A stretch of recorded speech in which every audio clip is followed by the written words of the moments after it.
If I were to go back and give myself 3 stress relief tools when I was a firefighter, these are the 3 things I would tell myself. So that's what we're going to talk about today. Welcome, Hotshots, to Firepower X. This is the place where we help you stay one step ahead of stress as a firefighter. Who am I? I'm Jess. I am a former firefighter and a neurolinguistic programming master practitioner. What the hell is that? That's a personal trainer for your mind. And on this channel, I give you mental performance strategies so that you can stay unbothered at work and at home. All right, so we want to change our relationship to stress. In order to do that, we work with what I call the mental steering wheel. This covers 3 aspects of who we are. One is our attention, where is our focus going? Narrative, what is the story that we're telling about the situation? And then our habits, what behaviors, emotions come out when we tell that story? And then managing these 3 aspects.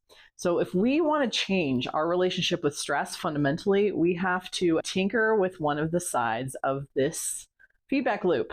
So I want to give you 3 things today that are actually going to work when you do them, when you apply them for real. It sucks to be stressed out. It really does. I understand being in that state. And I spent years before I realized this and started applying it in my own life. And when I did, things transformed dramatically.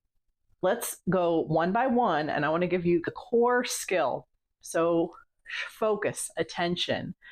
Compartmentalization is actually the stress relief tool of attention, because being able to move our attention from things that are stressing us out to things that are more pleasant, peaceful, tolerable, that's the core skill. Dropping our attention and our focus on the problem and turning it elsewhere until we figure out a solution just to regulate ourselves. You're going to react to the things that you're paying attention to.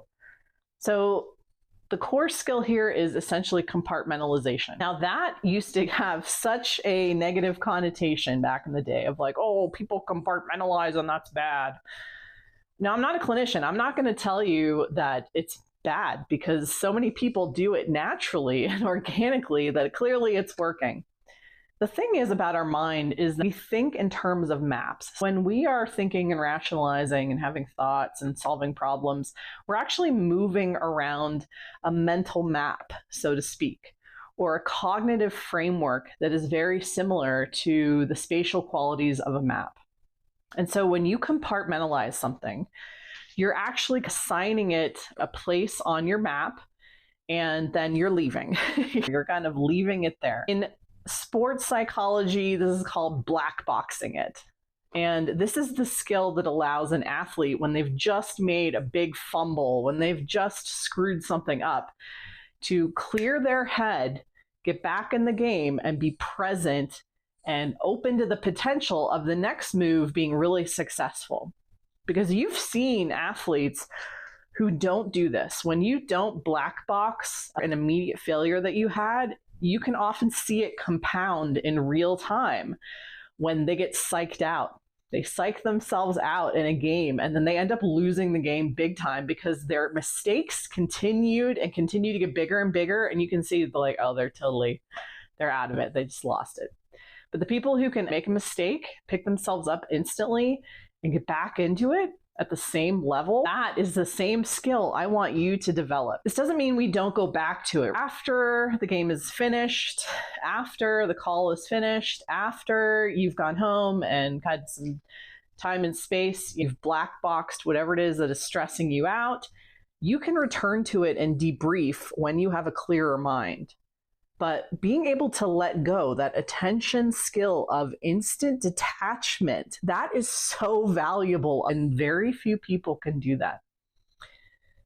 Now, some clinicians will tell you, oh, you got to go back and dig things up and figure out why you failed and debrief. You can go back and look at the problem and roll around in it if you want. It's always going to be there, but you can always move on and leave it alone too. Black boxing it, that's the first tool that really helps you change your relationship with stress. The next one deals with narrative. Our narratives set up a power dynamic. When we describe how something is going, we are actually assigning ourselves a role. I am the victim in this situation. This situation is making me less than. I could potentially lose everything, but we're making a prediction about what is going to happen because of this event or this person or this circumstance. And so it's kind of future casting. Future casting, something that probably hasn't even happened yet. Get into a habit of recognizing that when you're telling yourself a story, it's about something that hasn't happened yet that you're reacting to in real time. Your body is going along with you, having some sensory reaction to this. But if you literally look around and open your eyes, whatever you're stressed about isn't actually occurring right in front of you. It's what you think is going to happen down the road. Start getting into a habit of literally looking around you and saying, is the tiger right in front of me chasing me right now? Or am I imagining and predicting this tiger is going to chase me? When you do this, you start to realize how much of your stress is coming from the narrative and who you are in this situation. And typically you're making yourself the victim of it. I'm going to lose. I'm going to look stupid. I'm never going to be happy again. We're making these huge future predictions, get more in the present moment. Predict differently and have a little more faith in yourself. Narrate in a way that puts you in the power position of, I'm totally going to figure this out. I always figure my problems out. I'm not worried about this. It may look bad right now, but I know I'm going to come up with a solution. I know I will figure out a way around it. I know I will figure out how to make this situation work in my favor. Predict yourself as coming out on top instead of being less than and getting knocked down, because that is what causes stress, is telling that kind of story, framing it that way. So the last thing is our habits of stress. What are your habits when you feel stressed out? What do you typically do? Do you withdraw? Do you tend to attack? Do you try to get in there and find a solution right away? I want to offer you a different habit, something else that you can do. And cold plunging is helpful. It's part of what I call a hard reset, getting your body involved in the stress that you're feeling mentally in order to kind of ground yourself. Cold plunging is one of several things you could do. I would really recommend getting into it on a regular basis, incorporating cold plunging into your routines permanently. Why is this? Why would I want to inflict more pain upon myself and stand in a cold shower? I did this for myself, and one of the hardest points of my life, when I was really not in a good headspace, I decided I want to change my interactions with these reactions that I'm having. And so I started to take cold showers on the regular. What I found is that it conditioned grit into me.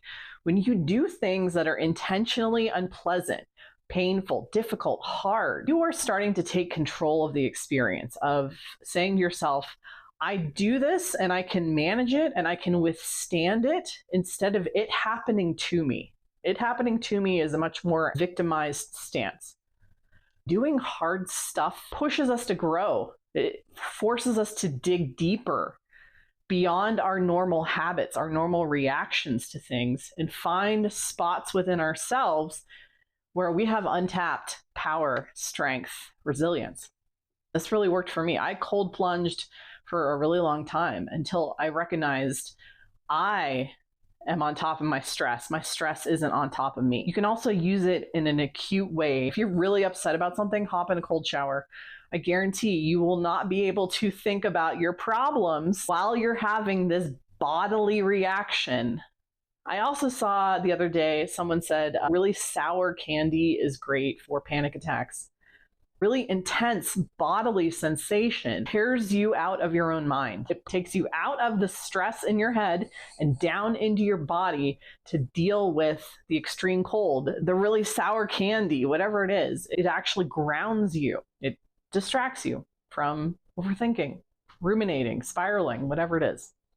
So these are the 3 tools that actually are going to work in the moment to reshape your relationship with stress. And when you incorporate these into your habit loops, you start to become the most resilient version of yourself. I guarantee it. And if not, call me out on it. So Thanks for watching. If you found value in this video, give it a thumbs up and consider subscribing for more content just like this. We'll see you guys in the next video. Bye.